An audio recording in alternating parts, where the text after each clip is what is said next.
Я без сомнения могу сказать, что один из самых популярных мультфильмов среди моих зрителей — это «Чародейки». Мне даже не обязательно заходить в аналитику моего канала, все видно в комментариях, ребят. Столько запросов не было ни на один другой ролик. И в этом видео я собрала для вас максимально полную информацию, чтобы показать вам, как одни и те же персонажи из мультсериала отличаются от персонажей из комиксов.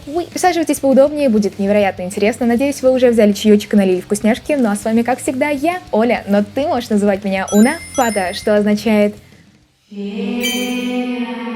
Добро пожаловать на мой канал, и, пожалуй, начнем с самого важного и серьезного отличия между комиксами и мультиком. В комиксах никогда не было бланка. Да, я сама не понимаю, как комикс мог в принципе пережить мультсериал, если там ни разу не было бланка, но вместо него было другое существо. У девчонок появился вот такой маленький милый дружочек, и его зовут Ви. Если честно, про него даже сказать нечего, потому что он просто милый. И забавный факт состоит здесь в том, что мультсериал был создан по мотивам комиксов, которые вышли задолго до того, как произошла премьера мультсериала. У меня складывается такое впечатление, что Ви ввели уже после того, как увидели успех Бланка и поняли, что в комиксах тоже должен быть какой-то зверечек. Еще один забавный факт, которым я люблю делиться и от которого многих разрывает, это то, что в комиксах из чародеек умеет летать только одна Хайлин. Да, в мультсериале они все летают, да, в комиксах все равно у всех чародеек есть крылья, но... Нет, летает из них только одна Хайлин. Обусловлено это тем, что она все-таки стражница воздуха, поэтому у нее есть такая особенная фича. Но за остальных стражниц не стоит переживать, потому что в результате они все-таки получили свои способности летать, и это произошло уже в 7-й арке, когда они получили свои новые силы, которые так и назывались — New Power. В комиксах, в отличие от мультсериала, Кондракар имеет намного больший вес, намного большее значение. С этой локации начинается вся история чародеек, на этой же локации завершается повествование в комиксах. Если в мультсериале у чародеек все-таки есть какая-то автономность, либо они обращаются к Ян Лин, которая подсказывает им, что дальше делать. В комиксах у них есть прям настоящий босс — Оракул. Причем что в комиксах, что в мультсериале это совершенно разные персонажи.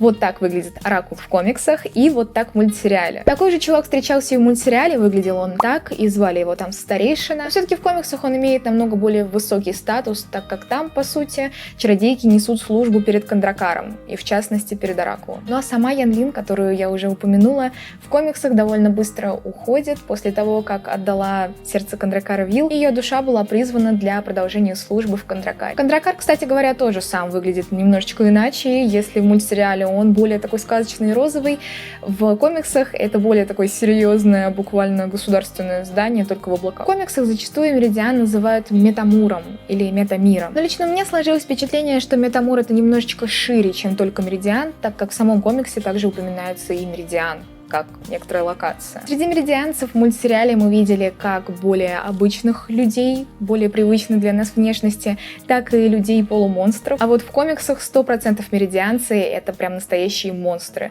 Что-то среднее между ящерами и Франкенштейном.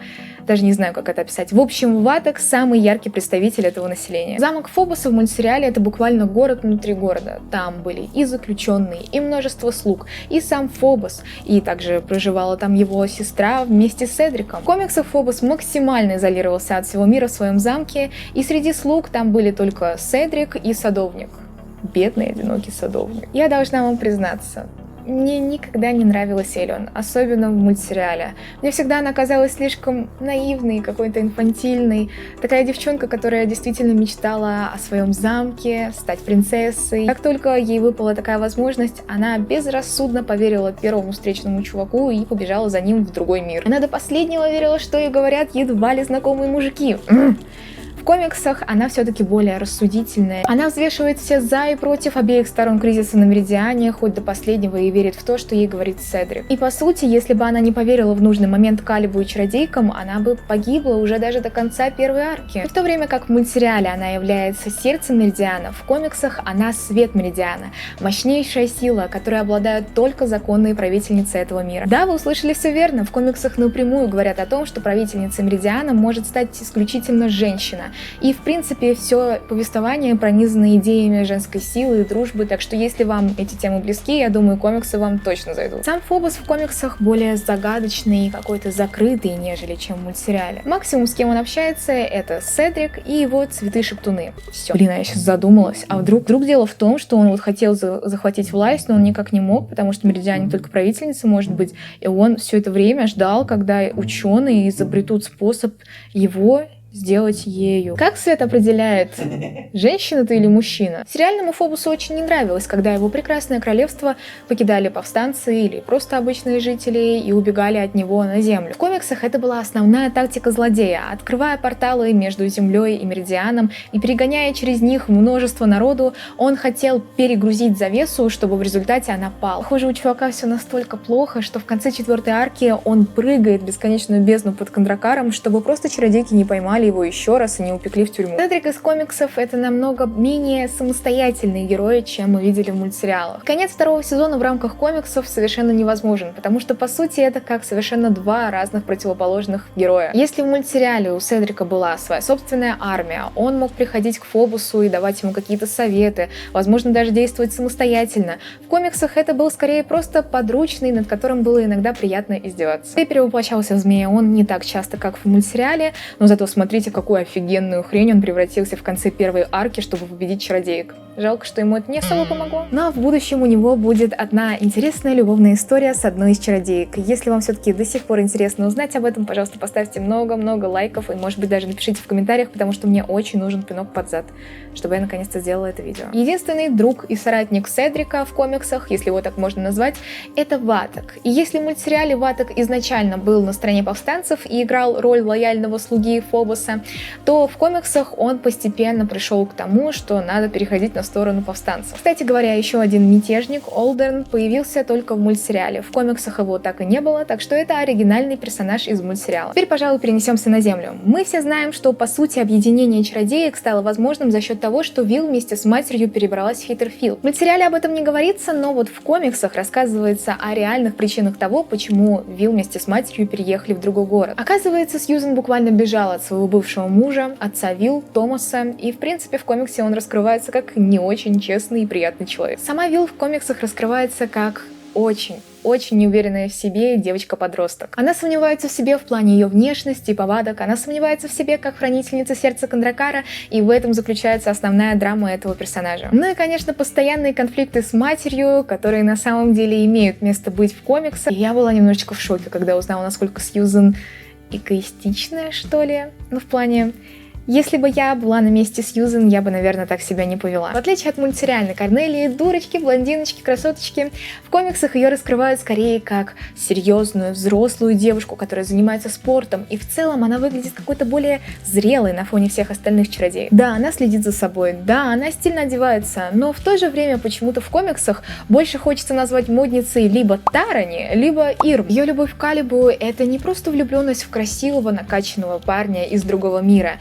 Это целая история их связи через сны, и при первой встрече они будто друг друга знали уже много-много лет. Их взаимоотношения с Корнелией очень быстро закончились, если уж и говорить о том, кто больше падок на представителей противоположного пола, Калиб или Корнелия, то это 100% будет Калиб, потому что в то время как Корнелия полюбила Калиба всецело, просто во всем его обожала, и даже когда он превратился обратно в какой-то цветок, она там за ним бегала и готова себя была всю отдать, он, узнав, как она выглядит, когда она обычная земная девочка, почему-то разочаровался. И, в общем, на таком фоне они расстались. Я рассказывала намного подробнее вот здесь.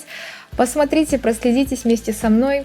Та еще история. Калиб в комиксах — это не герой-красавчик, сын повстанца и ведьмы Нерисы, а просто шептун. Раньше он был обычным цветочком в саду Фобуса, но вдруг он эволюционировал, обзавелся разумом и встал против действующей власти злодея, став одним из главных героев восстания. В отличие от мультсериала, Калиб в комиксах вообще не является одним из главных действующих персонажей. Возможно, вы вспомните Лилиан, сестру Корнелии. Так вот, в мультсериале она является сердцем Земли. В комиксах об этом ни разу не говорилось, но, говоря о младших родственниках чародеек, у Вилл однажды появился младший братик. А оказалось, что он тоже обладает волшебной силой, даже в таком раннем возрасте. Ну а Мэтт в комиксах — это тот самый классный парень в школе, с которым так хотелось бы побольше общаться, но он постоянно ускользает из-под носа. Честно говоря, в комиксах я не чувствую такой большой заботы и любви к Вилл, которую Мэтт проявляет в мультсериале, особенно во 2-м сезоне, да и про особенность своей девушки он узнает намного позже. Если становится помощником стражниц, то через много арок. Более того, в один один момент Мэтт даже покинул Вилл, чтобы исполнить свою мечту и стать гитаристом в группе Кармиллы,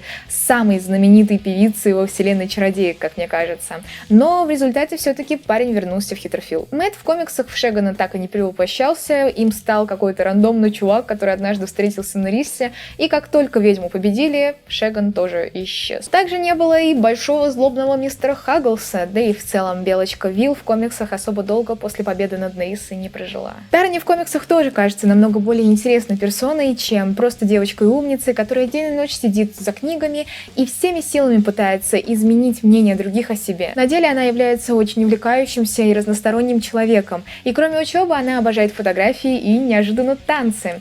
Да, она со временем свяжет даже свою профессию с этим хобби. А вот ее парень Найджел в комиксах не такой аленький цветочек, как мог вам показаться в мультсериале. Он тот еще задира, неуверенный в себе, и продолжает шкодить как в компании Ури и его друзей, так и без него. На самом деле не всегда понятна его мотивация, мне кажется, у этого чувака тоже не все дома. В комиксах также были пополнения и в команде чародеек. Это новенькая Аруби. Ее сложно назвать стражницей в том понимании, в котором мы знаем девчули из Witch, но зато она очень ловкая, она обладает особенным искусством боя и в принципе является одним из самых лучших бойцов Кандракара. Ирма, пожалуй, оказалась единственной чародейкой, чей образ, характер и повадки перенесли из комиксов в мультсериал в полной, ну или хотя бы в достаточной мере, как мне кажется. Там и любовь посидеть в ванной пару часов, и увлечение музыкой, и чувство юмора. В общем, в этом плане я всегда очень сильно уважала создателей мультсериала. Вот про Хайлин как-то однозначно что-то сложно сказать. Вроде как и изобразили ее довольно похоже, как в комиксах, и характер передали, и увлечение ее. Но вот ее любовь к НЛО и качкам авиатора раскрыли в недостаточной мере, поэтому еще один минус мультсериалу. Хаюшка вообще-то была моей самой любимой в детстве, поэтому такое пренебрежение я не потерплю. Вот такие интересности скрываются, когда одновременно читаешь комиксы и смотришь мультсериал. Надеюсь, вам понравилось это видео. Если вы знаете еще какие-то интересные различия между этими двумя вселенными, пишите, пожалуйста, в комментариях. И в целом жду вашего мнения в комментариях. Также не забывайте про лайки, дизлайки, подписывайтесь и включайте колокольчик, если этого еще не сделали. Здесь появятся другие интересные видео, которые, я более чем уверена, вам понравятся. Встретимся с вами в следующем видео. До скорого и чудесного дня!